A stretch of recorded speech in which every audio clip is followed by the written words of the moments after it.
ગઈકાલે કોંગ્રેસ પ્રદેશ કાર્યાલય ખાતે કોંગ્રેસના કાર્યકરો અને ભારતીય જનતા પાર્ટીના કાર્યકરો વચ્ચે પથ્થરમારો અને જે અથડામણની ઘટના સામે આવી હતી તેના પડઘા રાષ્ટ્રીય સ્તરે પણ પડ્યા છે।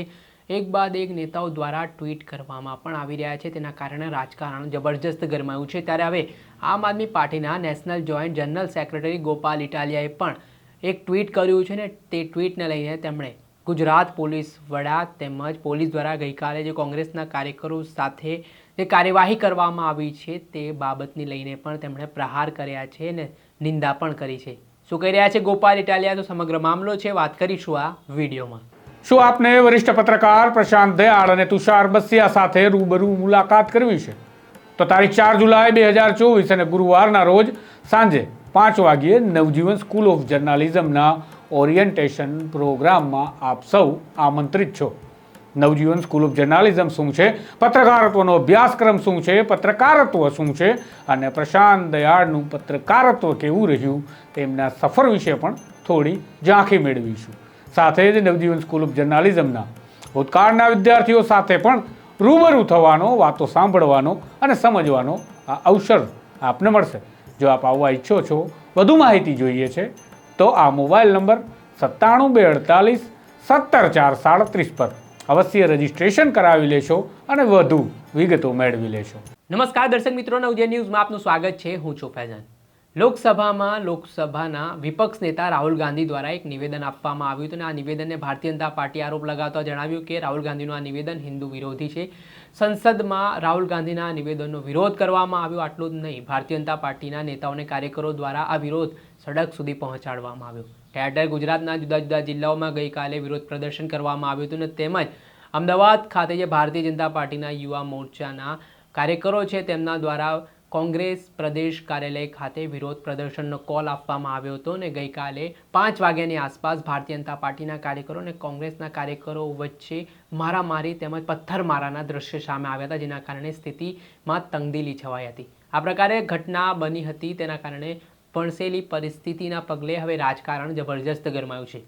બંને પાર્ટીના કાર્યકરો છે તે સામસામે પથ્થરમારો કરી રહ્યા હતા, લાકડીઓ એકબીજા ઉપર વરસાવી રહ્યા હતા અને તેને જ લઈને હવે રાજકારણની પણ શરૂઆત થઈ છે। જેવી રીતે ભારતીય જનતા પાર્ટીના એલએસબીના ધારાસભ્યએ પણ સવારે આ મામલે ટ્વીટ કર્યું હતું, ત્યારબાદ કોંગ્રેસના નેતા રાહુલ ગાંધીએ પણ પોતાના ટ્વિટર હેન્ડલ ઉપર ટ્વીટ કર્યું, પ્રિયંકા ગાંધીએ પણ આ મામલે ટ્વીટ કર્યું હતું, તેમજ વડગામના કોંગ્રેસના ધારાસભ્ય જિગ્નેશ મેવાણીએ પણ ટ્વીટ કર્યું હતું। જોકે હવે જે હાલ ઇન્ડિયા એલાયન્સનો હિસ્સો છે ને આમ આદમી પાર્ટીના જે નેશનલ જોઈન્ટ જનરલ સેક્રેટરી છે ગોપાલ ઇટાલિયા, તેમના દ્વારા પણ હવે ટ્વીટ કરવામાં આવ્યું છે અને તે ટ્વીટમાં જે વાત કરવામાં આવી છે, ભૂતકાળમાં જ્યારે ગુજરાતના વિદ્યાર્થીઓના વ્યાજબી પ્રશ્ન બાબતે પેપર લીક અંગે આમ આદમી પાર્ટીના કાર્યકરો સાથે મેં ભાજપના પ્રદેશ ભ્રષ્ટાલય ખાતે ગયા હતા ત્યારે ડીજીપી ગુજરાતને પોલીસે સિંઘમગીરી બતાવી હતી, પણ ગઈકાલે ભાજપના ગુંડાઓ કોંગ્રેસ કાર્યાલય રિસ્તરનો પથ્થરમારો કરતા હતા છતાંય પોલીસના અંદરનો સિંઘમ જાગ્યો નહોતો।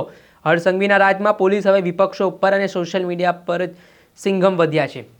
જે રીતે ગોપાલ ઇટાલિયાએ સીધા પ્રહાર ગુજરાત પોલીસ અને ગુજરાતના ગૃહ રાજ્યમંત્રી હર્ષસંઘવી ઉપર કર્યા છે અને જે સામસામે પથ્થરમારાનો બનાવ સામે આવ્યો છે અને કોંગ્રેસના નેતાઓ દ્વારા પણ જે આરોપ લગાવવામાં આવી રહ્યા છે કે ભારતીય જનતા પાર્ટીના કાર્યકરો સામે પોલીસ દ્વારા કોઈ પણ કાર્યવાહી કરવામાં નથી આવી, તેમને ડિટેન કરવામાં આવ્યા, ત્યારબાદ થોડીક જ વારમાં છોડી દેવામાં આવ્યા હતા અને આ બાબત બાદ હવે ગોપાલ ઇટાલિયા દ્વારા સીધો પ્રહાર છે તે કરવામાં આવતા રાજકારણ ગરમાયું છે।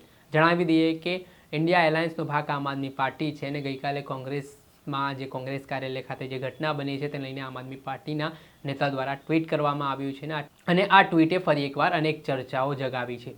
હવે આના પડઘા રાષ્ટ્રીય લેવલ સુધી પડ્યા છે અને આજે પથ્થરમારાની ઘટના સામે આવી છે, જે અરાજકતા અને હિંસા ફેલાઈ છે તેને લઈને પોલીસ દ્વારા હાલ કાર્યવાહી કરવામાં આવી રહી છે, પરંતુ કોંગ્રેસના નેતાઓ જેવી રીતે આરોપ લગાવી રહ્યા છે કે આ કાર્યવાહી માત્ર એક તરફી કરવામાં આવી રહી છે, કોંગ્રેસના જ નેતાઓને આરોપી બનાવવામાં આવી રહ્યા છે, કાર્યકરોને આરોપી બનાવવામાં આવી રહ્યા છે અને ભારતીય જનતા પાર્ટીના કાર્યકરો સામે કોઈ પણ પ્રકારની કાર્યવાહી કરવામાં ના આવતી હોવાના આરોપો પણ કોંગ્રેસના નેતાઓ કરી રહ્યા છે। હવે જોવાનું રહ્યું આગામી સમયમાં પોલીસ દ્વારા કયા પ્રકારની કાર્યવાહી કરવામાં આવે છે। દર્શક મિત્રો, ત્યાર સુધીમાં બસ આટલું। આવા નવા વિડીયો સાથે આપણે માહિતગાર કરતા રહીશું, એટલે નવજીવન ન્યૂઝની ચેનલને આપ લાઇક કરી લો, સબસ્ક્રાઇબ કરી લો અને શેર કરવાનું ભૂલતા નહીં। નમસ્કાર।